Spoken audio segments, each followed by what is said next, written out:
The Philodendron Jose Buono is not only one of my favourite philodendrons, but has actually been one of the easiest in my collection to grow. And I got this plant just over a year and a half ago now as a one-leaf cutting, and as you can tell, she has grown a lot in the time that I've had her.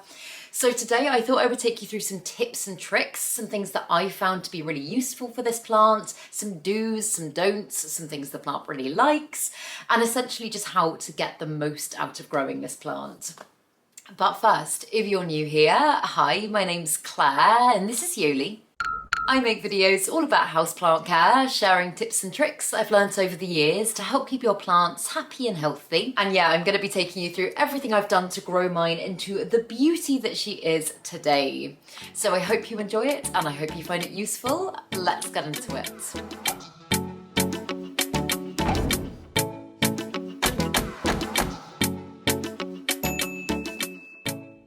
So a couple of important things to note with this plant straight off the bat is firstly that it is toxic. Philodendron as a genus, very sadly, is toxic. So if you've got small children or pets or anything like that, that is definitely worth bearing in mind. I know I myself, I do have a dog, I've got Yoli, and I'm very lucky in the sense that she's never shown any interest in any of the plants. So yeah, I don't have to worry about that too much with her, but it's definitely worth monitoring in case there are any accidents, because we don't want that at all. But also this plant is native to the tropical regions of Colombia, so immediately that tells you quite a lot about what this plant potentially does and doesn't like, and I'm going to go into more detail on this in just a moment. But when this plant is grown in its correct conditions, oh my god, it can grow to be absolutely huge. And I'm not just talking height wise, the leaves can reach up to 2.5 meters in length, which is taller than me. I'm 5'5". It's like, I think it's about 6.5 foot or something like that, just to kind of give you an idea. And I'm not saying that's completely impossible in a home environment, but it is, especially in a UK home environment, quite unlikely, let's say, because the levels of light this plant will be receiving, along with other factors, is just potentially not that realistic. However, the things that we can be doing in order to keep this plant happy and achieving the best potential with it, with the environments that we've got, starting straight at the top of the list, I think, like I just touched on, light is the first thing to think about. And to be honest, with pretty much all of my houseplants, when I bring them into my home, this is the most important thing that I research. I always think everything else can kind of come, not as an afterthought, but you can kind of learn other things as you go along. However, light is so important. And this one's ideal growing conditions will be bright indirect light. And basically what that means is just that your plant is receiving long hours of very bright daylight without too much direct sun, because too much direct sun, especially if your plant isn't completely used to that, is going to potentially scorch its leaves and cause them to burn. And in fact, I've got a leaf just here, which as you can tell is a little bit of a different shape compared to the others. And this is just because I'm growing this plant just here, which actually doesn't get much natural light, but I am using a grow light and this one's scorched. I just moved the grow light a little bit too close and I scorched the leaf. So I've just trimmed it back so it looks a little bit prettier. But yeah, in the time of owning this plant, I have grown this plant in several different conditions, because when I first got this one, as I say, about a year and a half ago now, as a one-leaf cutting, I was able to provide it with conservatory conditions. I was living in a place at the time that had a beautiful north-facing conservatory and got amazing light pretty much all year round. So this plant was used to very high, very intense levels of light. Obviously north facing isn't hugely direct, but I did acclimate this plant to be able to take some direct sun. Like, it was in there during the summer months, and I don't know who remembers the insane heat wave we had last year, but this plant was in there at that time and it was absolutely fine. But as I've just said, I did build up its tolerance quite gradually to that. So if you've literally just got your Philodendron Jose Buono, the first thing I would say, the most important thing, and again this goes for any plants, but look at the environment that you've got it from. Look at the garden centre you picked it up from, the houseplant shop, wherever you got it. look at the lighting conditions that it was receiving before. And as you bring it into your home for the first couple of weeks, what you want to focus on is trying to keep those conditions as similar as possible to avoid your plant going into shock. And after that, then you can start thinking a little bit more about what the plant actually would like long term. So for example, if I'd picked this one up in quite a dark houseplant shop, I would probably keep it in a slightly darker or like medium light area of my home to begin with, and then, as I say, over the next couple of weeks, maybe start moving it a little bit closer and closer to the window. And if you are looking to achieve really big growth in your plant long term, you'd like to ideally aim to be kind of building this plant's tolerance up to a point where it can take up to 16 hours of light a day. And I know that sounds like a lot, but like I say, it's a rainforest plant in Colombia. If you look at the hours of light it would naturally be receiving in its habitat, then you want to aim for as long a light as possible. And again, this is great growing with a grow light, because I can literally just, my grow lights go on at 5:30 in the morning and they don't go off until 10 o'clock at night. So my plants are receiving very long hours. When it comes to lighting as well, it's a really good idea to make sure you're keeping your plants' leaves clean. And a lot of the time you might look at your plants and you might think, no, they're fine, they don't need dusting. But actually, I am so guilty of this. I will often look at my plants and I'm like, they look absolutely fine. But then if I go and I give them a wipe down, I'm like, oh, that's what they can look like. They're actually really glossy and beautiful, and they just had a dullness that I think when it builds up over time, you're not as aware of. So yeah, at least, I would say at least once a month, if you're possibly able to, just go around with a damp cloth and just give both sides of the leaves a really good wipe over. Because if you don't do this, even the thinnest layer of dust and dirt will naturally build up on the leaves. And that essentially acts as kind of like a shield or a sheer curtain hanging over your plants, meaning that they're not able to effectively absorb all the light you're giving them and photosynthesize. Kind of meaning like you could be giving your plant the best light, but if it's not able to, oh, that's a very loud bike. If it's not actually able to process that light and feed on that light, then you may as well just be keeping it in a lower light spot, if you see what I mean. Also, this is a plant that I wouldn't say is hugely susceptible to pests, but mine has had thrips in my time of owning it. And if you are just keeping its leaves clean, it's a really good way to help prevent pests. And also it gives you a good excuse to pest check, because I don't know about you guys, but I can get a little bit sloppy with my pest checking sometimes. If a plant looks fine, I'm often guilty of being like, oh, it's probably fine. But you want to be catching these things early. So yeah, that is definitely something to think about. And this isn't light related, but just while I think of it, you might notice as well that I've just currently got mine staked and not on a moss pole. And this is not the way personally that I would recommend growing it. If you don't know my channel, I live in a 1-bedroom flat with over 300 houseplants, and especially at this time of year, they are growing very quickly and they are sizing up very quickly. And so although I absolutely want to be doing all of the right things for this plant, until I move to a bigger space, I'm just kind of trying to keep my plants, not have to get rid of too many, but not be growing leaves that are 2.5 meters long, for example. So yeah, I've currently just got it staked, but as you might be able to see, I'll put some clips in if you can't, but it's got some insane aerial roots that would really benefit from actually gripping on and climbing something, absorbing lots of micronutrients. So as I say, if you are able to grow this plant on a moss pole, it is going to be the best possible way to do things for this plant. And obviously with moss pole growing, just make sure that you're keeping that moss nice and hydrated so that the aerial roots can essentially form their own root system in the moss pole. I've done this for some of my other plants in my collection, so I'll put some clips in so that you can actually see what I mean by this. Yeah, that is 100% the way that I would recommend doing things. But then when it comes to watering for this plant, in fact, before I touch on watering, I will just talk a little bit about the substrate, because I am actually growing mine in semi-hydroponics at the moment. And that's quite a recent thing. I've only made the switch in the last 8 months, I think.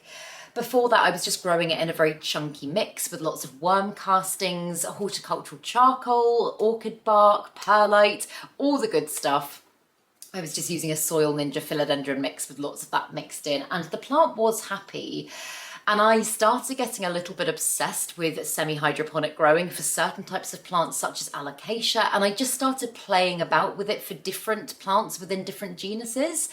And philodendron actually is on the whole one that I didn't get on great with, but the Jose Buono is the exception to that rule. It absolutely loves it. So the stuff that I'm growing in at the moment, I'll get some out so that I can show you, is a really chunky one. It looks like that. And it's just the coarse mix that I get from Soil Ninja, which is a European brand. I know there are different alternatives depending on where in the world you are, but that works really, really well for this one. And then I just grow it in a constant little reservoir of water, meaning that my watering for this plant currently isn't perhaps as conventional as it would be if you were growing in soil, for example.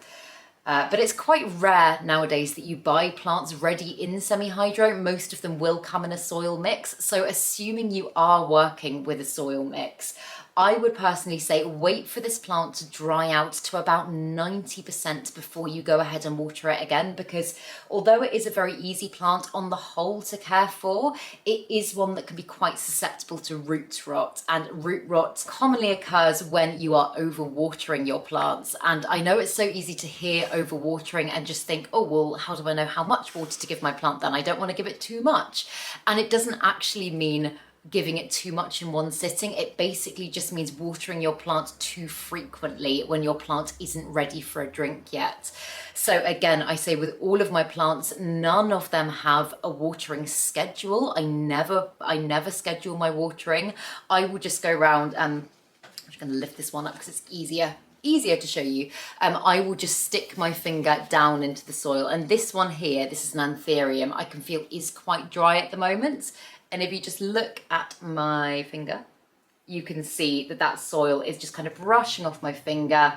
It's not there's no moisture in there. So if that were this plant, this would now be ready for a drink and I would go ahead and water it. But if you're ever in any doubt, I would always say leave it another couple of days. Your plant is very rarely gonna start giving you issues from slight underwatering. So if you're in any doubt, as I say, underwatering, in my opinion, is always better than overwatering, because overwatering can lead to a whole host of issues. It's also obviously important to note that your watering schedule is very likely going to change throughout the year. If you live in a slightly warmer environment or your plant's receiving more light, then it's going to be more thirsty. So that means you might be watering your plant, I don't know, once a week during the winter months and 3 times a week during the summer months, for example. It's just about keeping an eye on that and making sure that you are monitoring and not guessing. But yeah, also assuming that you're not growing like I am in semi-hydroponics, assuming you're growing in a soil substrate, I would absolutely say as well, it is very important, and again, I'm going to use this one as an example, to make sure that your plant has good drainage. I typically leave most of my plants in their nursery pots. I do sometimes, I've got a very sad plant here that I'm going to show you, but I do sometimes decorate their nursery pots like that, so it looks like they're nice pretty pots, but I've still got the drainage on the bottom. But if you are using ceramic pots or pot covers or anything like that, just take your plants out of that before you water, so that any excess water can drain off the root system and it's not being hoarded, because the roots aren't going to need a ridiculous amount of water, and bearing in mind the substrate will hold quite a lot of water anyway. Another very easy way to get root rot in your plants is by giving them too much in one go. So yeah, good drainage and only water when required.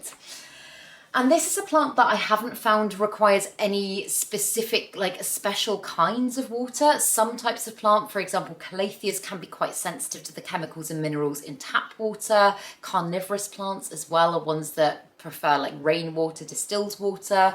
This is a pretty hardy philodendron, to be honest. This one I just give normal tap water to and have never had any issues whatsoever.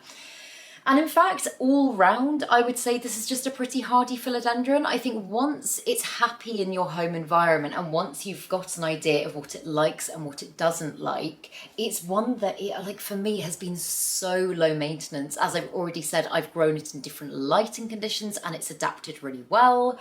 I've switched it over to different substrates and it has just been really fine with everything. I've always tried to take it slow, but it's just been, touch wood, fine.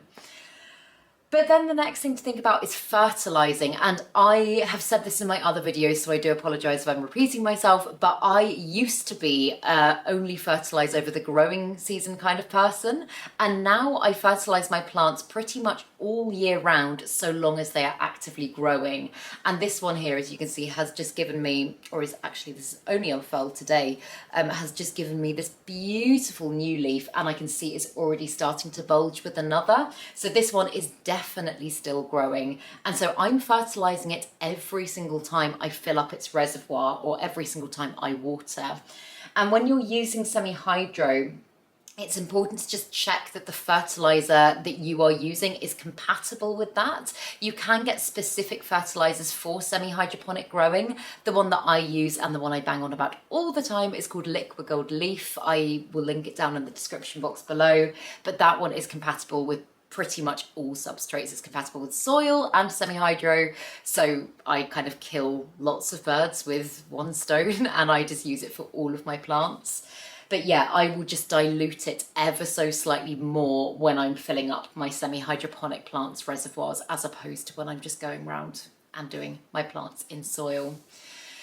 But yeah, as I say, it does depend on the fertilizer that you're using. And again, I know I've said it before, but if you have had a plant for a while and you've never fertilized it before, ease it into fertilizing very, very gently, almost in the same way as you would acclimate your plant to a new area of light. Start with less than it says on the bottle or the packet or whatever you're using. Start with less. Give it a fertilize, see how it gets on for a week or so, and then when you come to water next time, just build it up very, very slowly. Because yeah, the last thing you want to do is throw your plant into shock. And although this is quite a hardy philodendron, it is one that could absolutely be thrown into shock. I've said it before, but I managed to kill a pothos plant once, which is arguably one of the easiest plants to care for, just from fertilizing it at the rate it said on the bottle, which I know sounds absolutely crazy, but this is a pothos plant that, oh God, I bought it, I think 5 years previously, and it had never had any nutrients. It had literally just been like in a cocoa coir kind of zero nutrient base and just been getting water. And so when I gave it too much, it just went, oh my God, no. And yeah, spiraled and did not do very well at all. But the next thing to think about with this plant is temperature. And at the moment in the UK, at my time of filming this, it is absolutely boiling and this plant is loving life. Ideally, you want to be trying to grow this plant between 21 and 28 degrees Celsius. I know that's not always realistic, especially in the UK home environment, but the most important thing to make sure of is that the temperature remains fairly steady. You don't want huge fluctuations. You don't want to be leaving your plant in an area that's really drafty and cold one minute and then really hot and sunny the next. It's just about consistency and keeping things level, because again, any dramatic fluctuations, whether it's temperature, humidity, light, whatever it is, can send plants into shock very quickly. So yeah, typically in this room of my house my flat, at this time of year, it's about 24, 25 degrees Celsius during the day. And as I say, I've got mine in a corner that isn't getting actual sunlight, it's just getting light from the grow lights. And in that area, it currently reads at 24 degrees Celsius. So yeah, it might drop a little bit lower at night time, but so long as it's not going from like 30 degrees Celsius to 12 degrees Celsius at night, your plants will probably be fine.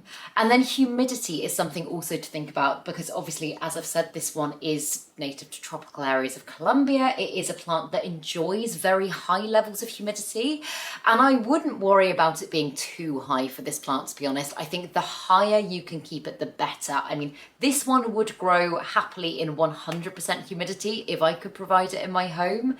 That isn't realistic where I live. And I have I've said it before, but I've got different like little zones of my flat that I try and keep humidity at different levels. For example, I've got cabinet spaces and stuff like that. But this room currently sits around about 55 to 60% humidity, and that is absolutely perfect for this plant. It could probably even cope with a little bit lower. It's a very adaptable philodendron, and it's not like the Philodendron verrucosum, for example. It's not going to kick up a massive stink if humidity levels do drop. But like I've just said about keeping conditions as stable as you possibly can, if you can provide a stable, slightly higher humidity, this plant is going to be really, really happy with that. And it will just mean that all of the new growth will likely come in looking lovely and conditioned, and your plant is going to be far less prone to things like cracking and browning tips and browning edges and all of that sort of stuff. And then finally, I guess the last thing to kind of touch on is propagation. And this is a plant that, again, as I say, I grew from a one-leaf cutting. It was, in my experience, very easy to propagate. And I'll put a clip in so that you can see kind of a better example of what I mean on the screen. But if you do want to take a cutting of this plant, you want to chop just here, just below a node. And the node is basically just the bumpy bit where the leaf meets the stem. And as you can see, this one has already got some pretty crazy aerial roots as it is. So those roots will just help to kind of get the plant going. So if you're able to get some aerial roots in your cutting, 100% do it. With a stem that is this thick, if I was to be cutting this plant now myself, I would probably give it 24 hours to callus over before I actually started the propagation process, just because the last thing you want is for your cutting to rot and then you can't do anything with it. So yeah, I'd probably just leave it out in just the normal room air to just callus, and then I would personally propagate this one in moss. I know some people would choose to do water. When I first propagated this plant, did moss, and that tends to be my go-to substrate for philodendron propagation and the one that I've had the most success with. But yeah, I think that is pretty much everything in a nutshell with this plant. And if you've got any questions about anything, or if you've got anything you'd like to add, anything you think I might have missed, then please do comment it down below. And yeah, I really hope you enjoyed this video, and I hope you found it useful. And if you did, please make sure to give it a thumbs up, subscribe to my channel, have a lovely day, and I will see you in the next video.